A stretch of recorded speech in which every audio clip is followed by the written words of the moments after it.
చూస్తున్నాం. నెల్లూరు పాలిటిక్స్ లో కీలక పరిణామం చోటు చేసుకుంది.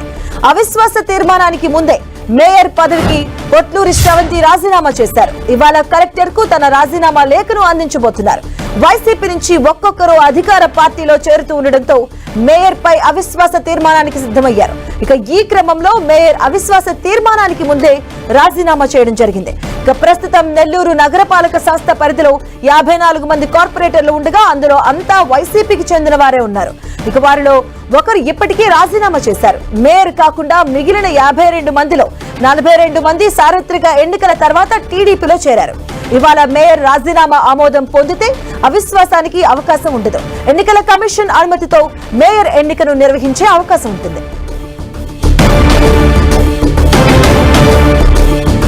నెల్లూరు పాలిటిక్స్ లో కీలక పరిణామం చోటు చేసుకుంది. దీనికి సంబంధించిన పూర్తి అప్డేట్స్ మా కరెస్పాండెంట్ దేవకుమార్ అందిస్తారు. దేవకుమార్. మాధవి, నెల్లూరు కార్పొరేషన్ రాజకీయాలు రోజు రోజుకి మలుపు తిరుగుతూ ఉన్నాయి. అయితే మేయర్ శ్రవంతి పైన అవిశ్వాస తీర్మానం పెట్టాలని నవంబర్ 24వ తేదీన కలెక్టర్కు నెల్లూరులోని సుమారుగా 41 మంది కార్పొరేటర్లు అదేవిధంగా డిప్యూటీ మేయర్లు కలిసి ఒక వింత పత్రాన్ని అయితే అందజేయడం జరిగింది. ఆ నోటీస్ ఇవ్వడం జరిగింది. దీంతో కలెక్టర్ ఆ నోటీసును తీసుకుని ఈ నెల 18న అవిశ్వాస తీర్మానం సంబంధించి సమావేశం ఏర్పాటు చేయాలని కూడా ఉత్తర్వులు జారీ చేశారు.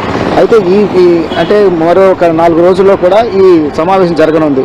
ఈ క్రమంలోనే ఈ అవిశ్వాస తీర్మానానికి సంబంధించి నెల్లూరులో రాజకీయాలు రోజుకొక మలుపు తిరుగుతున్నాయి. అయితే అధికార పార్టీకి సంబంధించి అధికార పార్టీకి దగ్గరగా ఉన్న వైసీపీ కార్పొరేటర్లు అయితే ఎవరైతే ఉన్నారో వాళ్ళు కొందరు టీడీపీలో, కొందరు మళ్ళీ వైసీపీ గూటికి వెళ్ళడం, అదేవిధంగా అనిల్ కుమార్ యాదవ్ దీంట్లో ఎంటర్ అయ్యి వాళ్ళని జగన్మోహన్ రెడ్డికి సమక్షంలో కండువా కప్పించడం ఇలాంటి యాక్షన్ చేయడం జరిగింది అతను అనిల్ కుమార్ యాదవ్. దీంతో ఇటు టీడీపీ నాయకులు కూడా రియాక్ట్ అవ్వడం జరిగింది. దీంతో వెంటనే ఎవరైతే కార్పొరేటర్లు టీడీపీకి దగ్గరగా ఉండి వైసీపీలకు మళ్ళీ వెళ్ళారో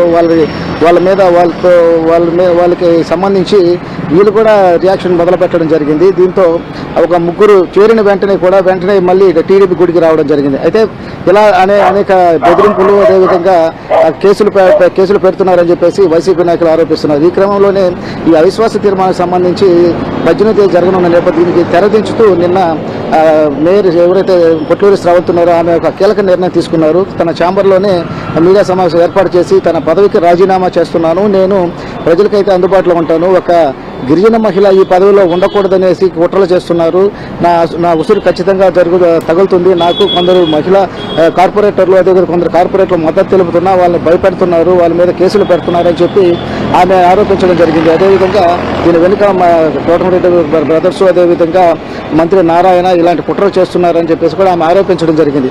ఈ క్రమంలోనే ఆమె ఈరోజు తన రాజీనామా లేఖను కలెక్టర్ను కలిసి ఆమె అందజేయనుంది. అందజేసిన తర్వాత ఏదైతే ఇక్కడ మేయర్ కావాలి కాబట్టి వెంటనే పాలన సక్రమంగా జరగాలి కాబట్టి వెంటనే రూప్ కుమార్ యాదవ్ ఎవరైతే ఉన్నారో ఆయన 41వ డివిజన్ కార్పొరేటర్ ఆయన మేయర్ అయ్యే అవకాశాలు ఉన్నాయి. ఆయన సీనియర్ అంటే మనకు మున్సిపల్ కార్పొరేషన్ చట్టం ప్రకారం బైలా ప్రకారం ఎవరైతే సీనియర్ డిప్యూటీ మేయర్ ఉంటారో వాళ్ళు మేయర్ అయ్యే అవకాశాలు ఉంటాయి. కాబట్టి రూప్ కుమార్ యాదవ్ ఇప్పటికే నెల్లూరు మున్సిపాలిటీ నుంచి కార్పొరేషన్ అయిన తర్వాత ఆయన 3 సార్లు ఆయన కార్పొరేటర్గా ఉన్నారు. అదేవిధంగా 2021లో ఆయన డిప్యూటీ మేయర్ కూడా అవ్వడం జరిగింది. ఈ క్రమంలోనే ఆయన మేయర్ బాధ్యతలు చేపట్టే అవకాశాలు ఉంటాయి. అదేవిధంగా ఒకవేళ ఈరోజు మేయర్ పొట్లూరి శ్రవంతి తన రాజీనామా లేఖను కలెక్టర్కి ఇచ్చిన తర్వాత కలెక్టర్ దాన్ని యాక్సెప్ట్ చేసిన తర్వాత దాన్ని ఎలక్షన్ కమిషన్ ఆయన పంపించడం జరుగుతుంది. ఆ ఎలక్షన్ కమిషన్ ఏదో ఒక డేట్ ఇచ్చిన తర్వాత ఆ డేట్ లోపల మేయర్ ఎన్నిక కూడా జరగనుంది. ఈ విధంగా ఈ మున్సిపల్ చట్టం చెప్తా ఉంది. అదేవిధంగా ఈ మేయర్ ఎన్నిక జరగాలంటే కనీసం 3 నెలల టైం ఉంటుంది. కాబట్టి అప్పటి వరకు ఇప్పుడు ఎవరైతే సీనియర్ డిప్యూటీ మేయర్ ఉన్నారో రూప్ కుమార్ యాదవ్ ఆయన మేయర్గా కొనసాగే అవకాశాలు ఉంటాయి. కాబట్టి మొత్తానికైతే నెల్లూరు జిల్లాలో ఈ రాజకీయ పరిణామాలు రోజు రోజుకు మారుతూ ఉన్నాయి. అదేవిధంగా ఇప్పటికే అవిశ్వాస తీర్మానం ఆమె మేయర్ తన పదవికి రాజీనామా చేసింది కాబట్టి ఇక అవిశ్వాస తీర్మానం జరిగే పరిస్థితి కనిపించడం లేదు. మొత్తానికైతే ఇప్పుడు ఈ ఎపిసోడ్లో పూర్తిగా వైసీపీ అనేది పూర్తిగా భంగపడిన పరిస్థితే కనిపిస్తోంది. ఎందువల్ల అంటే అసలు సాఫీగా అంటే మేయర్ పొట్లూరి శ్రవంతి మాకు వైసీపీకి సంబంధం లేదని ఒక పక్క చెబుతూనే ఒక 5 మంది కార్పొరేటర్లను అటు తీసుకుని పోయి మళ్ళీ జగన్ సమక్షం చేర్పించడంతో ఈ ఎపిసోడ్ అంతా పూర్తిగా మారిపోయింది.